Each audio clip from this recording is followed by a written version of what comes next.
एक दिन महेश और उसका परिवार बस से कहीं जा रहा होता है और तभी बस का एक्सीडेंट हो जाता है। एक्सीडेंट में रचना की मौत हो जाती है। तुम मुझे छोड़कर क्यों चली गई रचना?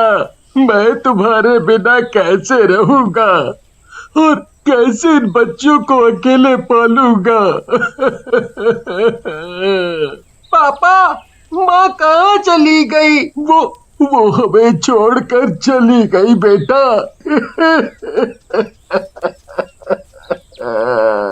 कुछ दिन ऐसे ही बीत जाते हैं, पर महेश बच्चों को अकेले नहीं संभाल पाता। वो कभी काम पर जाता तो कभी कभी उसे घर पर रहना पड़ता। पापा, आज चिंकू को चोट लग गई। मैं घर में खाना बना रही थी और पता नहीं वो कब बाहर खेलने चला गया। वो पढ़ाई भी नहीं करता। बिन माँ के तुम बच्चों के साथ ऐसा हो रहा है। अगले दिन पड़ोस के चाचा महेश के लिए एक रिश्ता लेकर आते हैं। लड़की मेरे जान पहचान की है, उसका इस दुनिया में कोई नहीं है। अब उसकी जिम्मेदारी मेरी ही है। अगर तू चाहे तो मैं उससे बात करूं। चाचा जी, आपको तो सब पता ही है कि बच्चों की क्या जिंदगी हो गई है उनकी माँ के बगैर। उनको माँ की सख्त जरूरत है।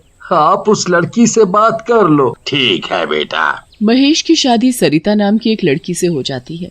शुरू शुरू में तो वो लड़की बहुत ही अच्छे से रहती है।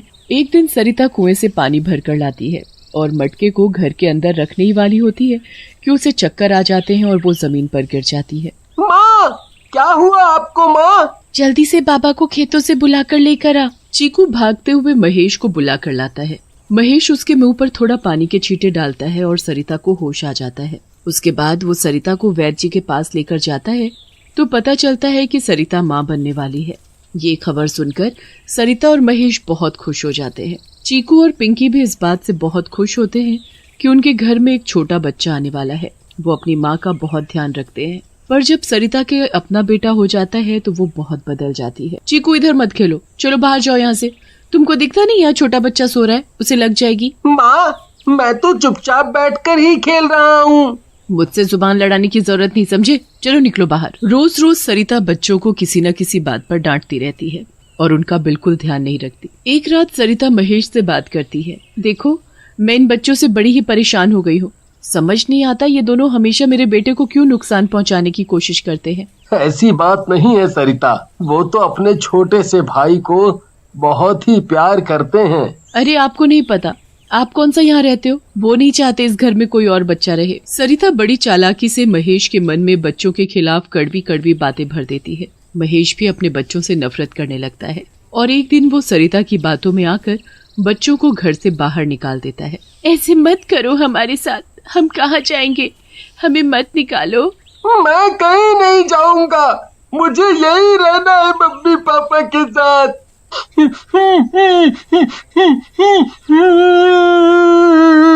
पिंकी और चीकू रोते रह जाते हैं, पर उनकी कोई एक नहीं सुनता और उनको घर से निकाल देते हैं।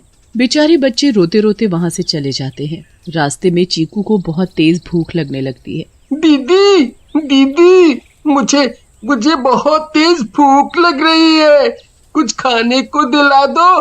भूख तो मुझे भी लग रही है चीकू, पर मेरे पास एक भी पैसा नहीं है, तो कैसे तुझे कुछ दिलाऊं? तो क्या हम भूखे ही रहेंगे? नहीं चीकू, मैं कुछ इंतजाम कर लूंगी और तुझे भूखा नहीं रहने दूंगी। चल अभी उस पेड़ के नीचे चलकर बैठते हैं, यहाँ बहुत तेज धूप है। पिंकी और चीकू एक बड़े से पेड़ के नीचे जाकर बैठ जाते हैं और तभी वहाँ एक बर्फ के गोले वाला आ जाता है। गोला खा लो गोला, ठंडा ठंडा रंग बिरंगा गोला खा लो, रस भरी काला खट्टा संतरा सभी का स्वाद लो। गोला लो, गोला लो, गोल गोल गोला लो। दीदी, मुझे बड़ी प्यास लग रही है, इन अंकल से एक गोला ही दिलवा दो ना। अभी तुझे बताया ना कि मेरे पास एक भी पैसा नहीं है, फिर भी तू बेकार की जिद कर रहा है। अरे बच्चों, गोला ले लो, गोला बहुत स्वाद है, एक बार खाओगे तो खाते रह जाओगे। नहीं अंकल, हमारे पास पैसे नहीं है। ओह अच्छा। पिंकी और चीकू को वहाँ बैठे बैठे रात हो जाती है। चीकू बेचारा भूखा ही उस पेड़ के नीचे सो जाता है। गोले वाला वहाँ से चला जाता है। आज का दिन तो जैसे तैसे निकल गया, पर कल क्या होगा? हम क्या खाएंगे? अचानक पेड़ से एक आवाज आती है। बच्चों, यहाँ क्या कर रहे हो? मरने आए हो क्या यहाँ? कौन है यहाँ? चुड़ैल पिंकी के सामने आकर खड़ी होती है। चुड़ैल, चीकू जल्दी उठ और भाग यहाँ से। अब कैसे बचकर भाग पाओगे यहाँ से? अब तो तुमको मरना ही पड़ेगा। मारी दो तो अच्छा है, वैसे भी हमें तो मरना ही है। आखिर बिना खाए हम कब तक जिंदा रहेंगे? है लड़की, ये क्या बोले जा रही है? और तू यहाँ इस वक्त क्या कर रही है? और ये लड़का कौन है? पिंकी चुड़ैल को सारी बात बताती है। चुड़ैल तो दोनों बच्चों को मारने वाली होती है, पर पिंकी की कहानी सुनकर तो उसे उन दोनों बच्चों पर दया आ जाती है। ये तो तुम दोनों के साथ बहुत बुरा हुआ। तुम्हारी माँ तो चुड़ैल से भी बुरी है। मैं चुड़ैल होकर भी किसी बच्चे के साथ ऐसे तो नहीं कर सकती जो उसने किया। पर अब क्या कर सकते हैं? अब तो हमारे पास न रहने की जगह है और न खाने को खाना। चुड़ैल और पिंकी की आवाज सुनकर अचानक चीकू उठ जाता है और चुड़ैल को देखकर बुरी तरह चिल्लाने लगता है। डर मत बच्चे, मैं तुझे कुछ नहीं कहूँगी। हाँ चीकू, ये चुड़ैल तो अच्छी चुड़ैल है, ये हमें कुछ नहीं कहेगी। सच में? हाँ बच्चे। चुड़ैल चीकू के पास बैठ जाती है। वो उसके गाल पर हाथ फेरती है और फिर उसके माथे पर चूम कर बोलती है, तुझे बहुत भूख लगी है ना?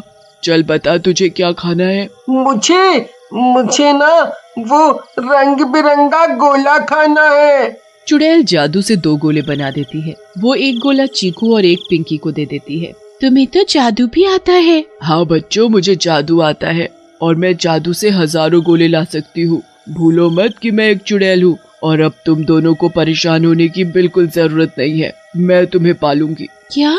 पर आप ये सब कैसे करोगे? मैंने कहा ना, मैं जादू से सब ला सकती हूँ। आप जादू से सब ला सकती हो, पर कुछ चीज ऐसी है जो हमें खुद करनी है, वो कोई हमें लाकर नहीं दे सकता। ऐसी कौन सी चीज है? विद्या, पढ़ाई। आप हमें किताबें तो ला दोगे, पर पढ़ना तो हमको ही है और उसके लिए हमें स्कूल जाना पड़ेगा। स्कूल जाने के लिए हमें पैसे चाहिए ताकि हम फीस भर सके। हम दोनों को पढ़ने का बहुत शौक है, हम पढ़ लिख कर कुछ बनना चाहते हैं।